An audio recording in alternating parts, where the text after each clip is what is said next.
Good morning! Morning po. Isa pa. Good morning! Good morning po. Okay, ngayon ay sineselebrate ng buong Pilipinas at ng buong mundo ang Mother's Day. No? Kaya sa mga nanay na narito, Happy Mother's Day sa inyo.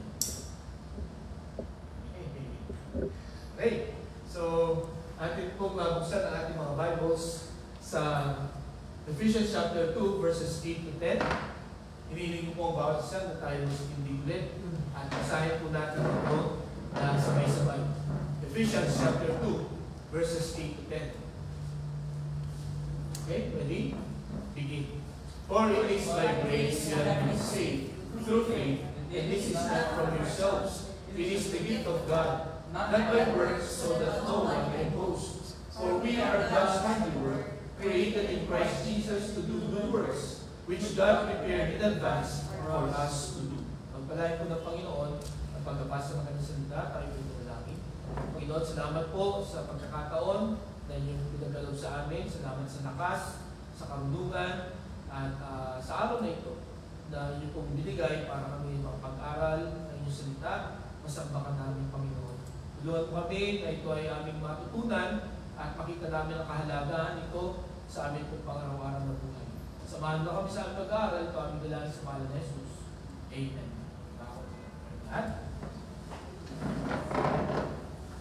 Simula po ng January hanggang sa buwan na ito ay nagugulat ang maraming mga tao dahil sa maraming mga kilala, sikat na mga tao na namamatay. Di po ba? Alam niyo po ba sa Hollywood, alam niyo ba na simula ng January hanggang sa oras na ito ay may 100 na namatay ng mga artista. Okay? At dito sa atin sa Pilipinas, siguro kilala natin itong mga namatay na ito at alam po ba ninyo na 14 lang sila kahapon. No, ngayon 15 na. No, may namatay na ulit si Abay Bisaya. Kaya alam niyo ba yun? Okay, at the age of 67 ay namatay na rin siya. So, talagang nakakagulat, no? At nakakalungkot din dahil hindi lang itong mga ito ang mga nakita natin ng mga namatay. No, siguro nabalitaan nyo rin yung aksidente sa NLEX, no, yung mga namatay doon, at yung aksidente sa NAIA. Nakakagulat at nakakalungkot ang mga pangyayari yun. No? At ayon po sa statistics, sa bawat dalawa na nabubuhay ay meron daw pong isa na namamatay. Okay? So, napakarami ng mga namamatay. Ang pagka akin pong iniisip itong mga ito, or kayo, kung halimbawa may kakilala kayo na namamatay, pumapasok po sa isip ninyo na saan kaya siya nagpunta? Pupunta kaya siya sa langit? Or pupunta kaya siya sa impyerno? Okay? Meron akong kakilala, ang sabi niya sa akin, Christian na siya. Sabi niya sa akin, sigurado ang tatay ko ay pumunta sa impyerno. Sabi ko, bakit? Bakit mo naman sabi yan? Sapagkat ang naalala ko, ayaw niyang kilalanin talaga si Kristo. So ako naman, ang aking pananaw, no, heaven will be a place of surprises. No? Even hell will be a place of surprises. Kasi, yun nga, ayon sa napanood ko na documentary na ang huli pala na mawawala na senses ay yung pandinig. Okay? At yung isip ko pala ay once na dineclare ka na patay na ng doktor, 22 minutes pa yun bago mawala yung isip mo. So, hanggang sa kamatayan, binibigyan pa rin tayo ng chance ng Panginoon na magbago. Okay, so, hindi natin alam. Baka at the last moment, biglang naalala niya lahat yung mga pinangaral sa kanila ng Panginoon at siya'y tumanggap sa Diyos. So, again, ang lagi kong naiisip pagka mayroong namamatay, saan kaya sila pumunta? Yung mga loved ones ko, yung mga kakilala ko, alam ko na sa langit sila pumunta kasi once in their lives ay tinanggap nila ang Panginoon bilang sarili ng Pilipinas. Ngayong umaga, ang nais kong pag-usapan natin ay yung kaligtasan na ating natanggap. Di ba? Nagkaroon na po ba kayo ng pagkakataon to really appreciate, to really thank God for this salvation? No? Simula noong March, no, hanggang ngayong May, ay nagkakaroon po tayo ng spiritual tune-up. No? Sine-check po natin yung ating mga pananampalataya. Kung ito ba ay intact pa, no? Kung yun pa rin ba ang ating pinapaliwalaan simula nung tayo ay tumanggap sa Panginoon hanggang sa oras na ito? O ito ay parang nakalimutan na natin, no? Or parang lumuluwag na siya? Ang prayer ko, mga kapatid, from March to May, ay napaalalahanan tayo at napatibay po ang ating mga pananampalataya. Kaya ang ating po pag-uusapan, ngayon pong umagang ito, nung last Sunday, pinag-usapan natin ng Holy Spirit, ngayon pong umagang ito, ang gusto kong pag-usapan natin, appreciating our salvation. Appreciating our salvation. O ano ba Tagalog sa appreciate? Anong Tagalog sa appreciate? Ay, salamat. Pagpapasalamat? Ano? Okay, so pagpapasalamat sa ating kaligtasan. At nawa sa ating pong pag-uusapan ngayong umaga ay hindi lamang ngayong Sunday na ito natin ma-realize na talagang napakabuti ng Panginoon at pinagkalooban tayo ng kaligtasan. Kundi everyday in our lives, lalo na pag-gising natin sa umaga, ay pasalamatan natin ng Panginoon sa kaligtasan na Kanyang pinagkaloob sa atin. Ano po? Ngayon kung umagang ito, dito po sa ating binasa na talata sa aklat po ng Ephesians chapter 2, makikita po natin na ito pong sulat na ito ay sinulat ni Apostol Pablo nung siya nga po ay nakakulong pa, di po ba? Sa Rome. Pero hindi ito yung final na imprisonment niya. Sapagkat itong Ephesian Church po, ay dito siya siya nagtayo ng simbahan ito for 2 years, no, nag-stay siya dito, at yun nga, maraming mga Hudyo na nakakilala sa Panginoong Kristo. Nung maraming nakakilala sa Panginoong Kristo ng mga Hudyo, at yung iba rin mga Ephesian people, merong isang business doon na nalugi. No? Yung business na paggawa ng ribulto. Wala nang gumagawa ng ribulto. Wala nang bumibili ng ribulto doon sa tao. Kaya, nagpakalat siya ng fake news. No? Itong tao ito. At yun nga, hinuli nila itong si Pablo. At ang ginawa ni Pablo, siya ay tumakas. So, yun ang nangyari. And then, yun na nga, ang naging communication na lang ni Pablo at saka ng mga Ephesian believers is through this letter. Pero salamat sa Diyos sapagkat nakadalaw siya ulit dito after few years. No? Pero ito pong sulat na ito ay ginawa niya to prepare the Ephesian believers sa darating na mga false teachers, mga persecutions. No? Actually, nung sinulat niya ito, wala pang problema sa Ephesus. Okay, wala pang mga false teachers na darating, wala pang mga persecutions. Pero sinulat niya ito para maintindihan ng mga Ephesian believers kung gaano ka-importante ang kaligtasan na pinagkaloob sa kanila ng Panginoon. At ngayong umaga, nawayan din po ang ma-appreciate natin, ma-realize natin ang kagandahan, ang kabutihan ng Panginoon na binigyan tayo ng kaligtasan. So, ngayon po umaga, meron pong 4 na areas na dapat tayong i-appreciate dahil po sa pagkakaloob sa atin ng kaligtasan ng Panginoon. Ang una na gusto kong makita natin, our desperate need for salvation. No? Our desperate need for salvation. Ang atin pong matindi na pangangailangan, no, para sa kaligtasan. Ang sabi po dito sa Ephesians chapter 2 verses 8 to 10, ang sabi doon, for this by grace you have been saved through faith, and this is not from yourselves. It is the gift of God, not by works, so that no one can boast. So makikita po natin itong dito sa highlighted na mga words na ito, na ang kaligtasan kailanman ay hindi manggagaling sa atin. No? Pinapakita rin po dito na ang kaligtasan ay kahit anong gawin natin, kahit na anong gawin natin, pagpapakabuti, pagsasakripisyo, ay hindi ito manggagaling sa atin, hindi po tayo magkakaroon. Hindi po tayo maliligtas sa tiyak na kapahamakan. Sabi nga po dito sa Ephesians chapter 2, verses 1 to 3, atin niya pong basahin. Ready? Begin. As for you, you were dead in your transgressions, in which you used to live when you followed the ways of this world and of the ruler of the kingdom of the air, the spirit who is now at work in those who are disobedient.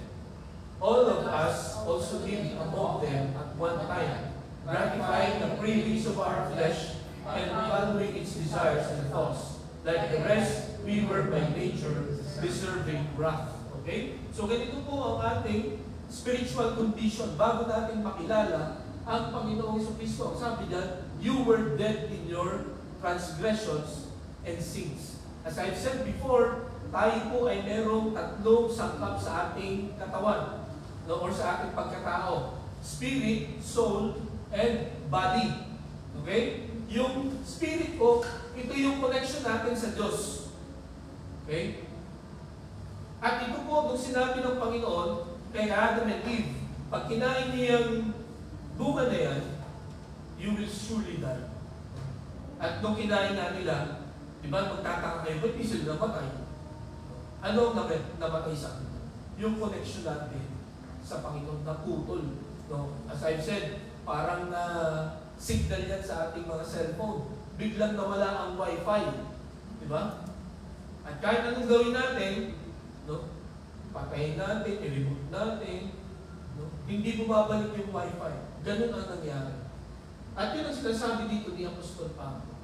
Nung hindi pa natin nakikilala ang Panginoon, patay tayo. No? We are dead in our sins and transgressions. At ito ang dahilan. Bakit nananatili tayo patay?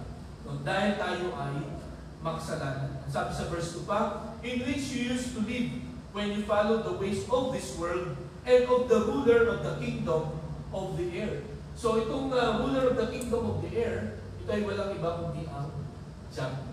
No? Ang sabi ng Panginoong Jesucristo sa John chapter 8 verse 44, kayo ay sa inyong amang diablo sapagkat ang gusto niya ang inyong sinusunod. No? Siya ay sinungaling, no? At ama ng kasinungalingan. Imagine, yun pa ang sinabing kasalanan ng Panginoong Jesucristo na sinusunod natin, kasinungalingan. Natotoo naman yun. At tayo, mga tao, di ba? Hindi lang siguro, minsan tayo ng sinungaling, kundi maraming beses at lagi tayo nagsisinungaling.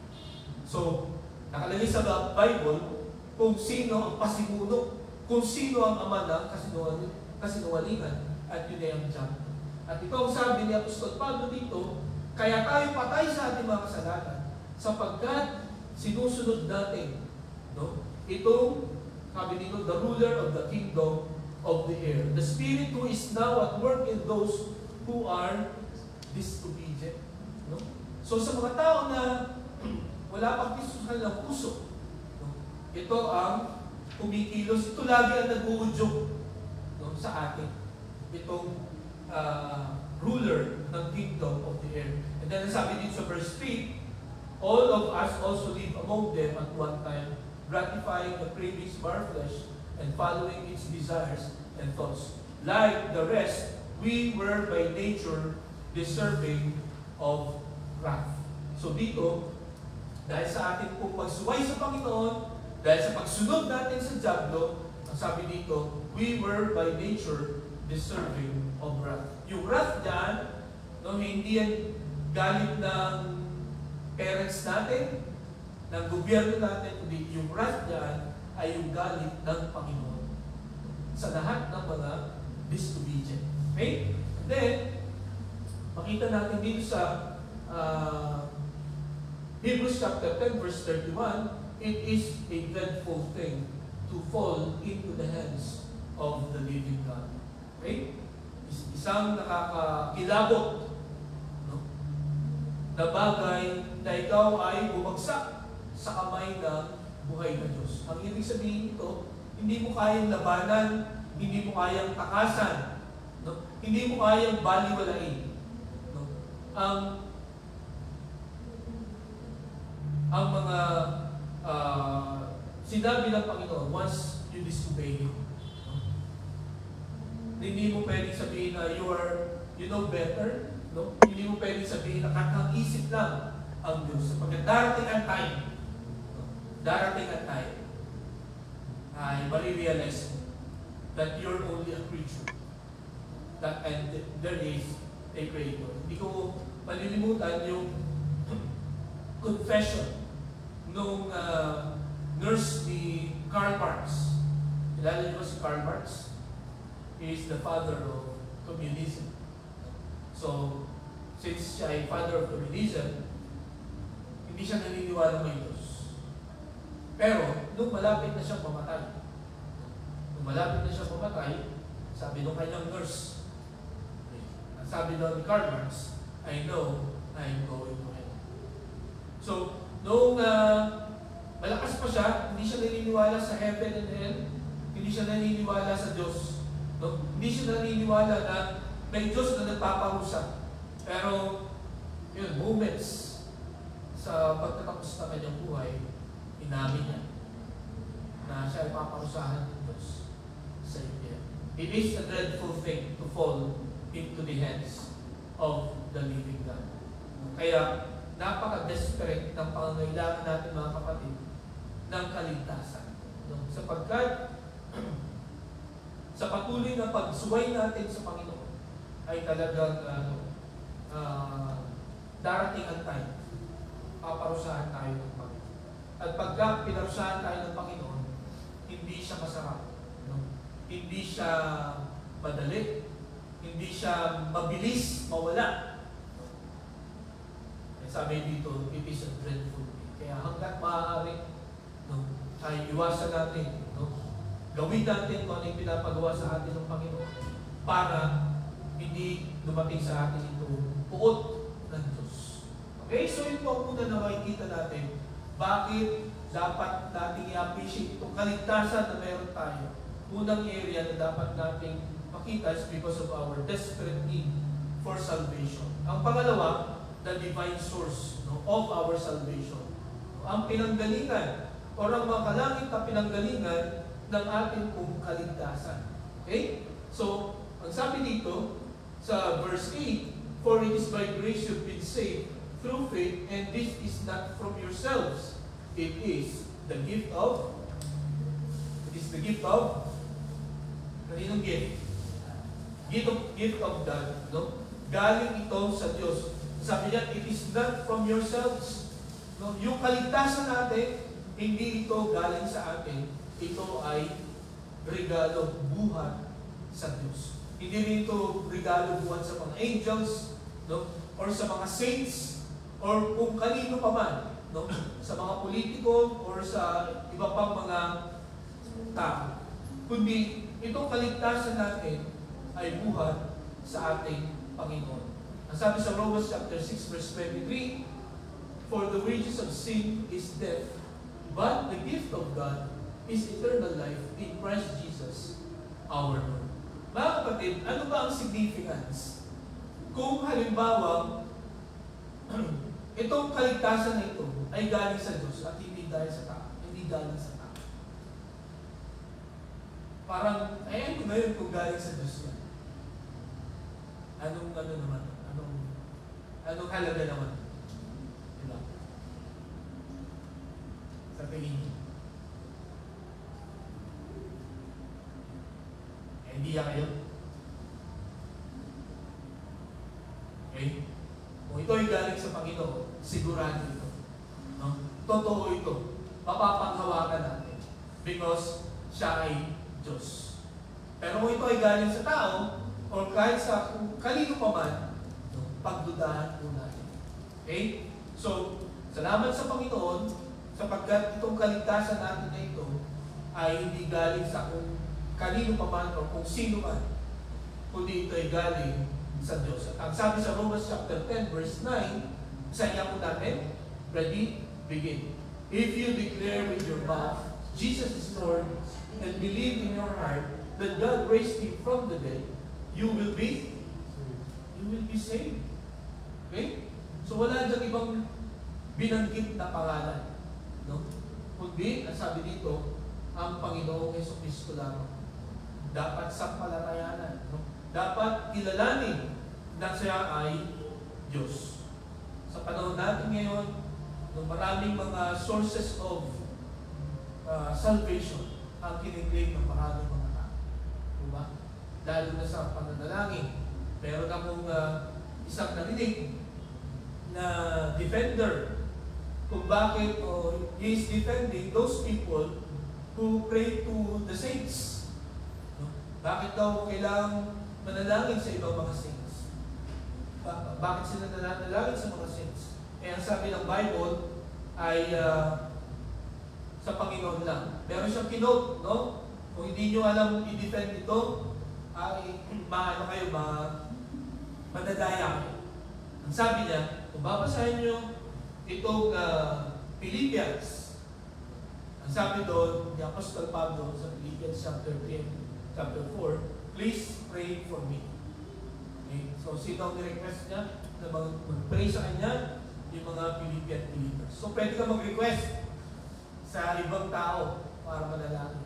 Hindi necessarily, sabi niya, na laging direct sa God ang pananalangin. So, naiintindihan yung kanyang yung kanyang logic. So, nung mapakinggan ko yun, no, at pagka yun niya, hindi tayo parang nag-aaral sa salita ng Diyos, madadaya tayo. No? So, yun, nire-request ni Paul na pag-pray siya directly to God. Okay, tulungan siya. Pero, hindi ka pwede mag-pray sa patay. Hindi ka pwede mag-pray sa patay para tulungan kang ipanalangin sa Panginoon. Okay? Nakuha niyo po ako? So, tandaan natin mga kapatid, ang ating pong prayer or lalo tigit ang ating kaligtasan ay buhat lamang sa Panginoon. At pagka ganito po ang ginawa natin, ito, sigurado, you will be saved. Hindi niya sinabi, you might be saved. No? Or maybe, no? Ay maliligtas ka. Ito, klaro, sa salita ng Panginoon, when you declare, when you confess with your mouth that Jesus is Lord, and believe in your heart that God raised Him from the dead, you will be saved. Okay? Ito lamang ang tanging paraan para tayo po ay maligtas. At salamat sa Panginoon, no? Sapagkat, imagine, ang Diyos ang pinakamakapangyarihan sa lahat. No? Alam niya ang lahat. He can provide everything that we need. Pero ginawa niya madali yung kaligtasan sa atin. Diba? Diba yung, may sakit ka, matindi yung sakit mo, at pag pumunta ka sa isang magaling na doktor, marami siyang ipapagawa sa yung test, sigurado. At yung mga test na yun ay napakamahal. Katulad na lang nung nagpa-therapy ako doon sa doktor sa BRP. So, ang una niyang test na pinapagawa sa akin, tutusukan niya yung talampakan ko. Para matingnan kung may nerve na naiipit. At pagkatapos doon, kukuryentahin na ako. Yung prosesong yun, no, ay napakamahal. Yung procedure na yun, no, ay napakamahal. No? At ang gusto niya lang malaman ay kung may na iipit na nerve. Okay? Kung wala, hindi, ayun, lumipad na yung pressure doon na procedure na yun. Di ba? So, napakamahal. Pero dito, mga kapatid, itong pinakamatinding problema natin sa mundo. No? Binigyan ng solusyon ng Panginoon at salamat sa Diyos sapagkat hindi natin kailangan ng malaking or hindi natin kailangan ng pera or gumastos ng kahit gano'ng kahalaga maghirap pa tayo ng matindi para magkaroon ng solusyon yung pinakamatindi nating problema. Sabi dito, if you will declare with your mouth, Jesus is Lord, and believe in your heart that God raised Him from the dead, you will be saved. Napakasimple. At ito ang hindi matanggap ng maraming mga tao. Bakit gano'n? Ganun kasimple ang kaligtasan. Tandaan natin, bagamat simple, libre ang kaligtasan, hindi ibig sabihin ay cheap ito, umurahin yung kaligtasan. Sapagkat pinag-aralan natin last time, na bago tayo mailigtas, bago mangyari ito, matinding sakripisyo ang ginawa ng Panginoon. Nung dumalo yung dugo ng Panginoon sa Kristo, namatay siya to save you and me. Ang gagawin na lang natin, sasampalataya tayo sa ating Panginoon. And then, sabi niya, you will be saved. So, salamat sa Panginoon because our salvation came from the Lord. Okay? Hindi galing sa tao.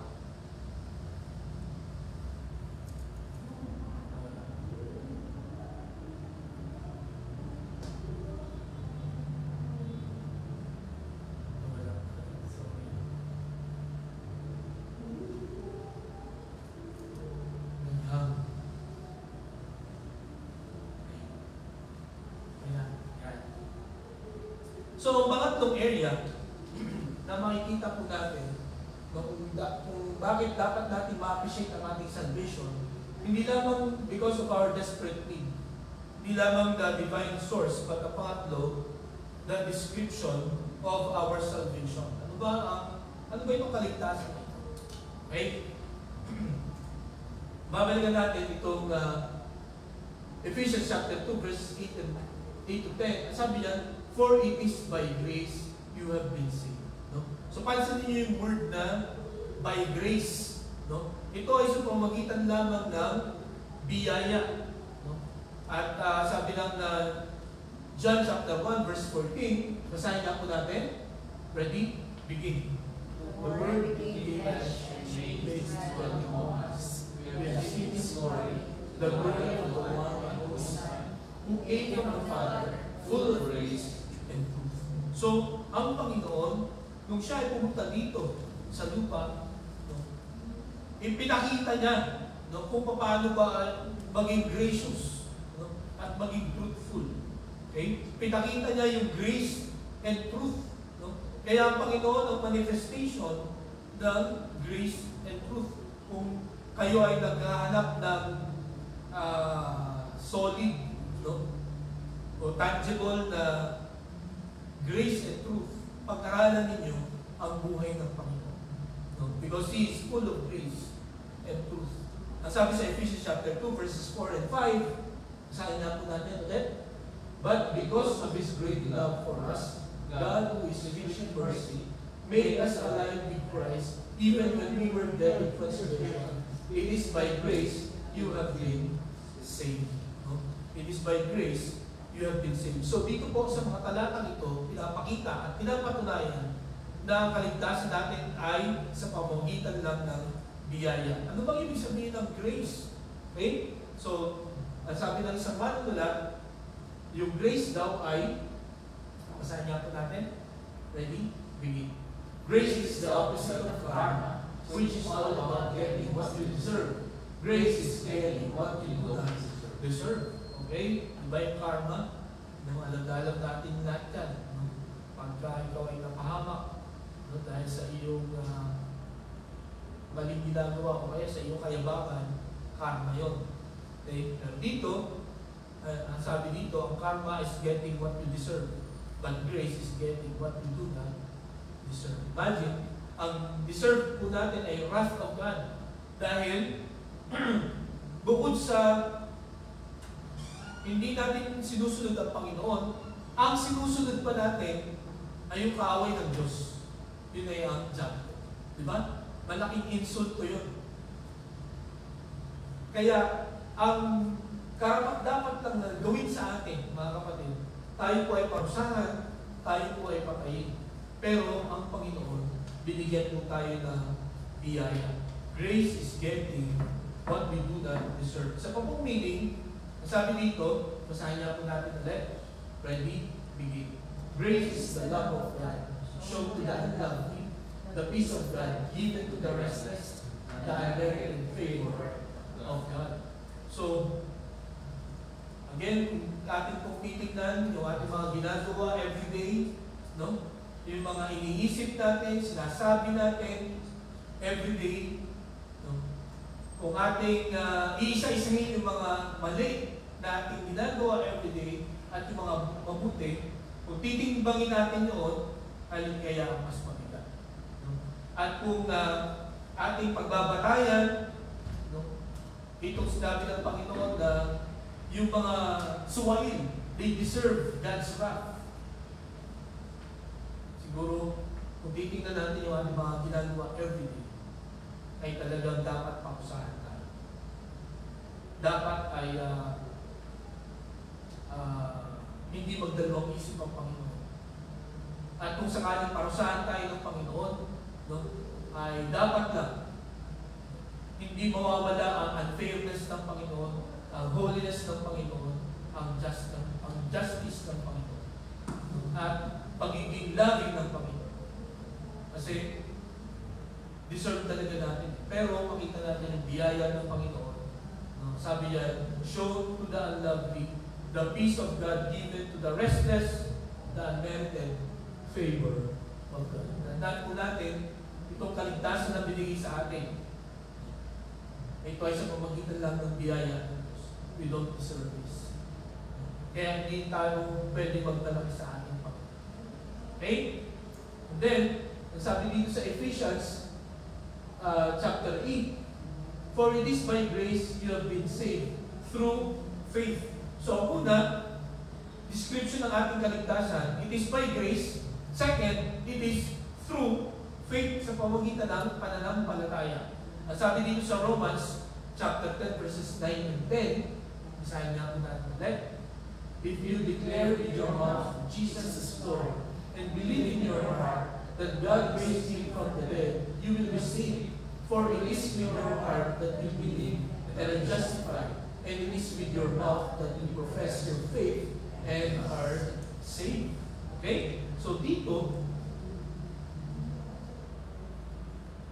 pagka dineclare mo si Jesus na tagapagligtas mo, ano, at naniwala ka in your heart that God raised him from the dead, kahit hindi mo siya nakita, no? Kahit hindi mo na-experience, sabi dito, and it is with your mouth that you profess your faith and are saved.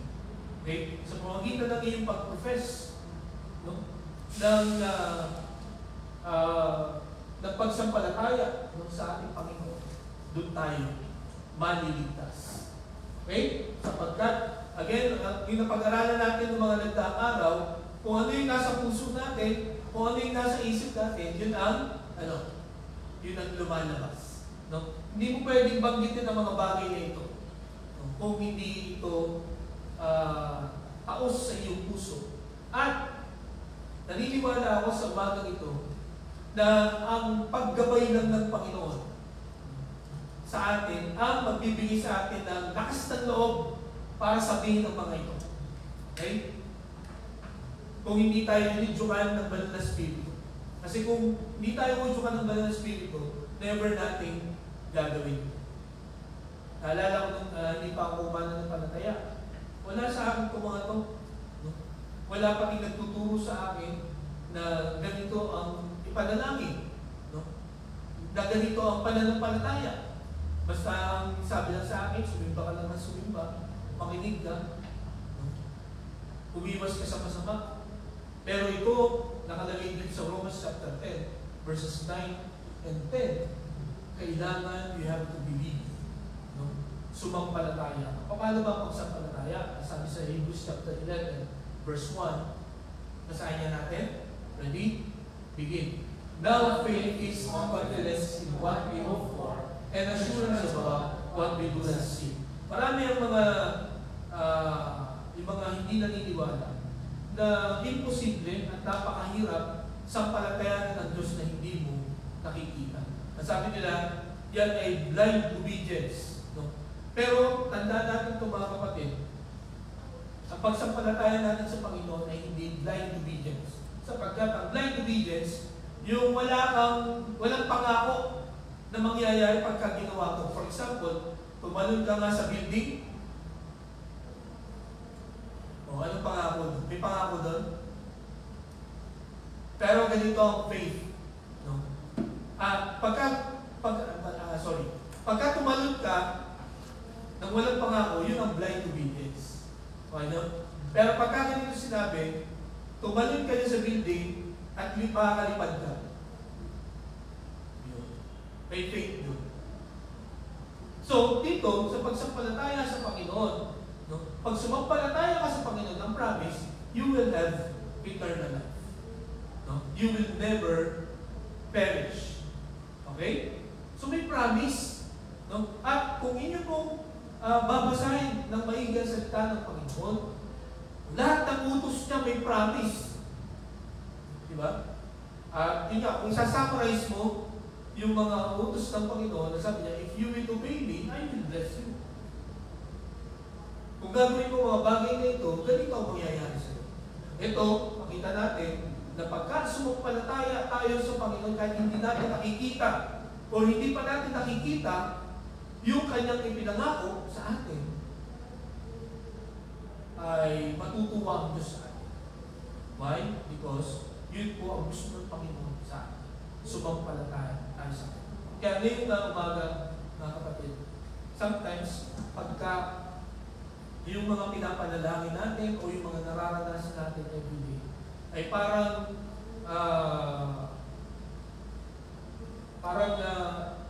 hindi naayon sa ating mga pinag-aaralan.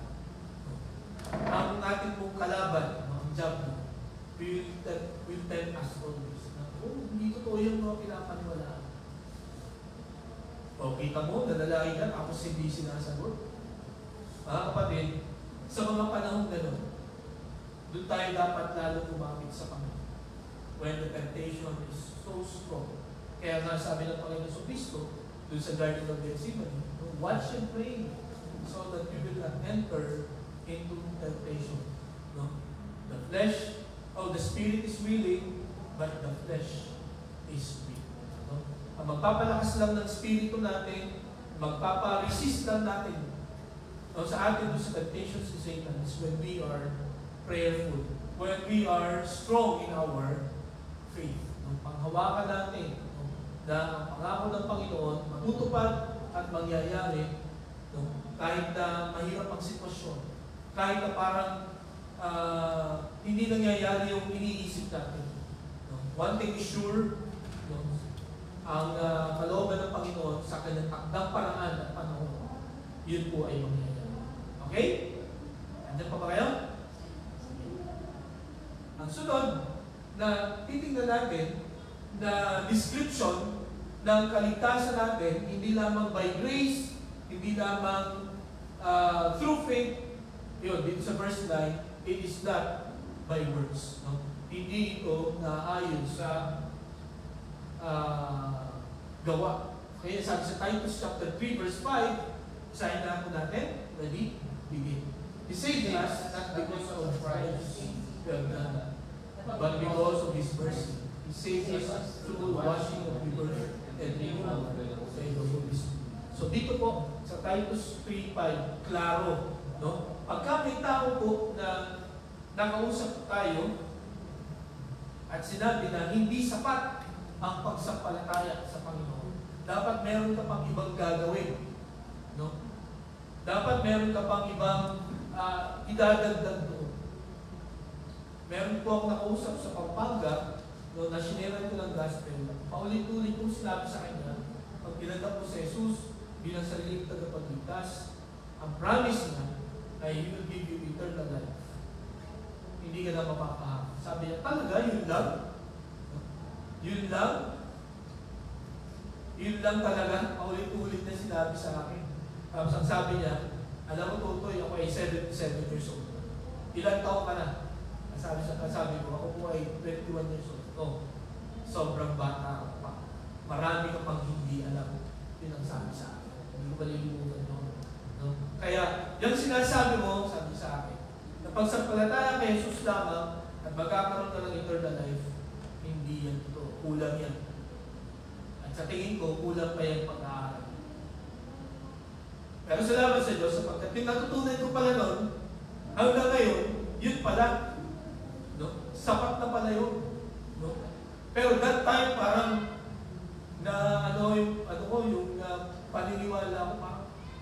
Nakakaano ko nakakapagtaka itong sinabi nitong matanda na ito. Pero salamat sa Diyos sapagkat ang kanyang salita, no, ay totoo. Pag sinabi niya na hindi ka maliligtas through your works, ay hindi ka talaga maliligtas. Kahit na anong amendments ang iyong gawin, no, or modifications, no, wala. Ito pa rin at ito pa rin ang lalabas. No? Hindi tayo maliligtas dahil po sa ating mga sariling gawa. Sabi pa dito sa Isaiah chapter 64 verse 6. Basahin niya po natin. Ready? Begin. All of us have become like one who is unclean, and all our righteous acts are like filthy rags. We all shrivel up like a leaf, and like the wind our cities sweep us away. Ito pong our righteous acts are like filthy rags. Yung filthy rags po dito, tinignan ko yung original na pagkakasulat nito sa Hebrew. Alam niyo ba kung ano itong filthy rags dito? Hindi ito yung basta ng maduming basahan. Kundi ito yung mga ginagamit ng mga babae noon sa kanilang monthly period. Okay, so sa panahon natin ngayon, ito yung mga napkins na ginagamit ng mga babae sa kanilang monthly period. So, imagine, ganun ka nakakadiri sa harap ng Panginoon yung mga mabubuti nating ginawa para tayo ay magkaroon ng katuwiran. Okay? Ganito kasama, no? Ganito ka hindi papasa yung ating mga righteous acts, no? At tingin ng Panginoon dyan, mga maruming basahan. Sobrang duming basahan. At sabi pa dyan, we all shrivel up like a leaf, and like the wind, our sins sweep us away. Okay? So talagang, kahit anong gawin natin, tayo po ay hindi makakapasa. Kahit anong gawin natin, yung ating pong paghihirap, no, para tayo ay maligtas, ay hindi papasa sa Panginoon. Pero, ang gusto ko pong sabihin sa inyo, hindi naman ibig sabihin na huwag na tayong gumawa ng mabuti. No? Lagi sinasabi sa Bible study namin, basta, anong tawag dito, kung paggawa mo ng mabuti ay para maligtas ka, hindi yun sapat.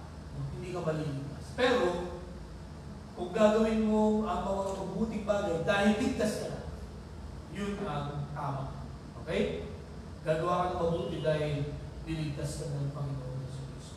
So yun po ang makikita natin na description ng ating kaligtasan. No? It is by grace, it is through faith, and it is not by works. No?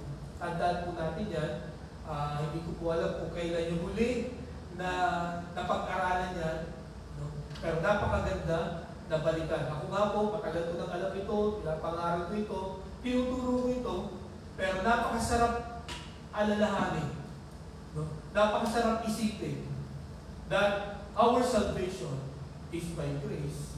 No? It is through faith and it is not by works. Nakakatuwa ko. Kumbaga, hindi na natin kailangang hirap, no? Hindi na natin kailangang gumastos. Yung pinakamatinding problema natin, no, ay binigyan na ng solusyon ng Panginoon. At ito po ay libre. Ito po ay sa biyaya ng Panginoon. Okay? So, ang maganda dito, hindi mo na kailangan magkunwari, no, para maligtas ka. Kundi, kailangan mong humarap sa Panginoon ng totoo sa iyong sarili. Ang panghuli, pang-apat, area ay the design of this salvation. Bakit ba tayo iniligtas ng Panginoon? Okay, ang una, makikita natin, sabi din sa verse 9, so that no one can boast. For we are God's handiwork, created in Christ Jesus to do good works, which God prepared in advance for us to do. So ang una na dahilan kung bakit tayo iniligtas ng Panginoon is to humble us. Okay? Para tayo ay magpakumbaba. Huwag tayong magyabang. No? Paano ba kayo mag-pray sa Panginoon? Do you come to Him humbly? O parang laging may utang ang Diyos sa atin pagka tayo ay tumatawag sa Kanya? Parang, Lord, ito ginawa ko, so dapat ito ang gawin. At tulad ng isa kong nakausap, parang genie ang Panginoon. No? At saka, lagi siyang may bargain. Sige Lord, gagawin ko ito pagka ginawa mo ito. So yun po, pagka ganun po ang pag-approach natin sa Panginoon, ay wala po tayong pagpapakumbaba. Ang dahilan kung bakit tayo niligtas ng Panginoon dahil sa Kanya at hindi dahil sa atin. Sapagat yan po ang ganong tendency natin. Kung sa atin ito kinuha, yung kaligtasan, una, hindi tayo makakaabot. At kung sakaling ipasa tayo ng Panginoon, magbabalaki tayo lahat. Di ba? For example, ito lagi kong binabanggit na example sa Bible study ko. Kung halimbawa, ako at saka si Rovic, no? Pareho kami pumunta sa langit. Pero ako, ang ginawa kong kabutihan ay 10. Si Rovic 5 lang. Pero, pareho kami ng privileges na natanggap pagpunta sa langit. No? Meron siyang malaking bahay na mansion doon. Ako din, meron. No? So, ano kaya ang magiging reaction ko pagka 10 yung nagawa ko kay Rovic, 5 lang. Magre-reklamo ako. No? Doon ko i-accuse ang God na very unfair siya. Kaya hindi ginawa ng Panginoon na sa atin ang kaligtasan. Kasi sigurado magkakagulo. At i-accuse natin ang Diyos ng unfairness. Di ba? Kaya galing sa Diyos ang kaligtasan at hindi sa atin is for us to humble ourselves. Makita natin na hindi natin kaya at makita natin na ang Diyos na ang kaya na magligtas natin. At ito ba? Pansinin niyo ito pagka yung doktor, isang magaling na doktor ang nakapagpagaling sa'yo, ano usually ang attitude mo sa doktor niya? Paano mo siya itatrato? Di ba parang, mabuti po kayo dito, nakakain na po ba kayo? You humble yourself. Hindi dahil sa gusto mong magbuhang kawawa, kundi you humble yourself in thanksgiving. Napapasalamat ka sa Panginoon. At tawag, mga kapatid, ganun na maging attitude natin sa Panginoon. Sa ating pong pagpapakumbaba, pagkilala kung sino at ano siya sa buhay natin. Gawin natin yan bilang pasasalamat. Dahil sa kanyang biyaya na walang hanggan at kamamahal. Okay? So, ang design ng kaligtasan is to humble us. Okay? Next is, of course, to deliver us. No? Para iligtas talaga tayo sa kasamaan. Diba? At dalhin tayo sa buhay na walang hanggan. And then ang pangatlo, to do good works. Okay? Ang dahilan kung bakit tayo iniligtas ng Panginoon ay para tayo ay gumawa ng mabuti. Tingnan natin itong verse na ito. Balikan natin ito. For we are God's handiwork, created in Christ Jesus to do good. Okay? Yung handiwork dyan, yung ibang translation dyan, ay masterpiece. So, kaya tayo palang create ng Panginoon, no? In Christ Jesus is to do good works, which God prepared in advance for us to do.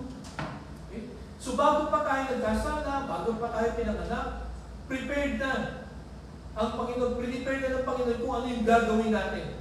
Kaya tandaan natin ito, mga kapatid. Tayong mga niligtas ng Panginoon, dapat ang ginagawa natin, ang pinag-iisipan natin, pinagpaplanuhan natin, at inuubos natin ng panahon sa paggawa ng mabuti. Sapagkat yun ang plano ng Panginoon sa bawat isa sa atin. Okay?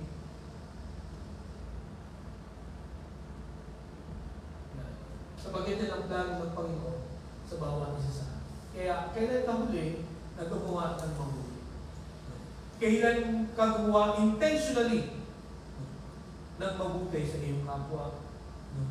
Sa iyong parents, sa iyong mga kapatid, sa iyong mga magulang, sa iyong office mates, sa iyong boss, sa iyong community. At kung ipapadescribe kaya natin sa ibang mga tao, yung kanilang nakikita sa iyo, kasama kaya ito, this man or this lady, this group is doing good. They always do good. Yun kaya ang magiging description nila sa atin. Mga kapatid, ngayon pong umaga, bilang mga iniligtas ng Panginoon, nawa, ito po ang makita ng mga tao sa atin. Na pagka kailangan ng mga tao na gagawa ng mabuti, no, mag-aayos ng mga problema, sana tayo ang kanilang puntahan. Hindi yung tayo ang kanilang iiwasan. Ay, naku, yung group na yan. Wala yung ginawa kundi mag-create ng division. No? Mag-create ng pag-aaway. Sana tayo po lahat, ito po ang maging patotoo natin. Since tayo po niligtas ng Panginoon, no? One sa ating mga kasalanan. And one of the purposes of why God saved us is for us to do. So, magandang plano natin, pag gising sa umaga, ano kaya mabuting gawain ang pwede ko gawin? Okay? Sa kapatid ko, sa mga magulang ko, sa sarili. Okay, nung sa camp, last week, sa question and answer, may pinasa sa akin tanong, hindi ko na nasagot kasi gahol na sa oras. Pero, nung binasa ko yung tanong, hindi ko lang dito pa. Wala siya sa umpag. Ang tanong niya ay, Pastor, pwede ko bang saktan na sarili? Kasalanan ko bang saktan ang sarili? So parang, ang basa ko doon, meron siyang suicidal tendency. Or, ano nga yung tawag mo sa sinasaktan yung sarili? Masochist ba yun? O sadista? Sadista. Okay?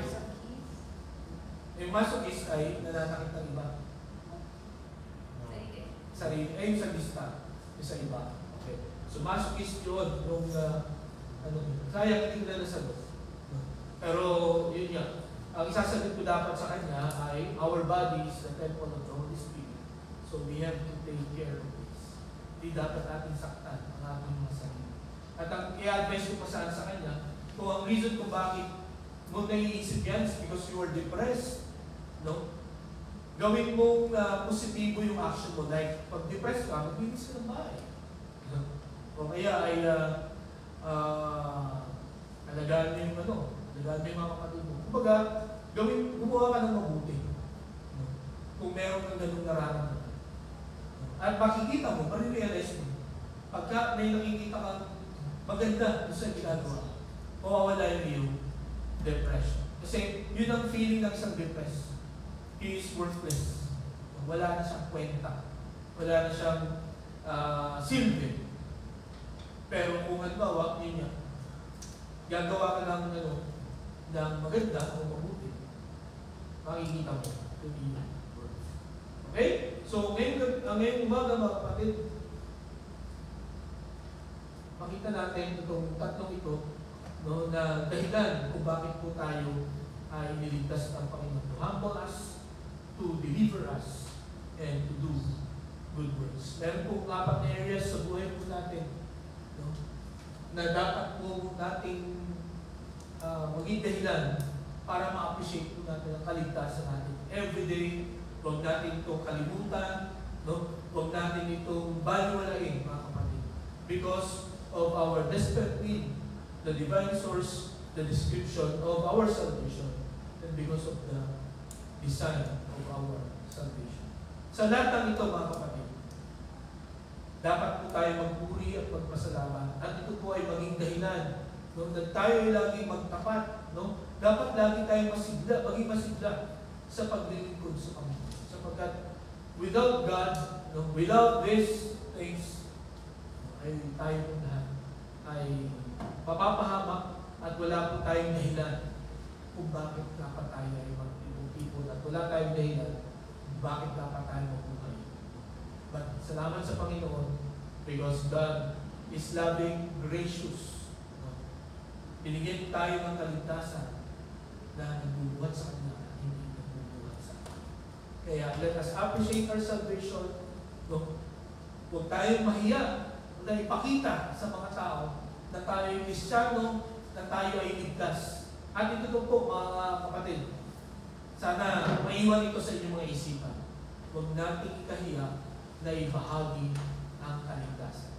Sapagkat kung malaki ang ginawa nito sa buhay natin, pagka ito'y binahagi natin sa iba, ganun din ang mangyayari sa atin.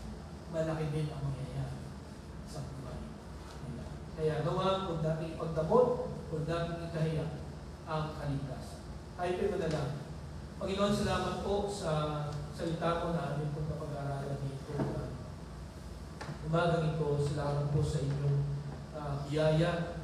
Salamat po, Panginoon, sa paraan kung paano mo kami iniligtas.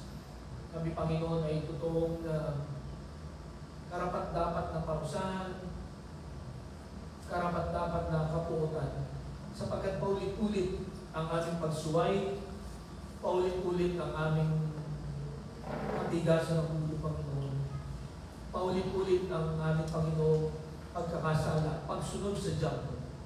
Panginoon, sa tubagan ito, humingi kami ng tawad, Panginoon, sa inyong paglilinis. Nawa, Panginoon, aming pakamahalin at aming pong i-appreciate itong kaligtasan sa inyong pinagawin sa akin. Nakakamangha po, Panginoon, ang inyong pong pag-ibig, yung inyong biyaya na pinagkalaw sa amin. Kaya, Panginoon, tulungan mo kami pagpakumbaba sa inyo, sa pagkatunay po na kung hindi dahil sa inyo, ay wala kami kaligtasan. Mga Panginoon, huwag din kami mahiya na ibahagi ito sa inyo. Salamat po, Panginoon, ito aming dalangin sa pangalan ng Jesus. Amen. Kaya ito, aming na po natin ang aking song leader para sa ating closing.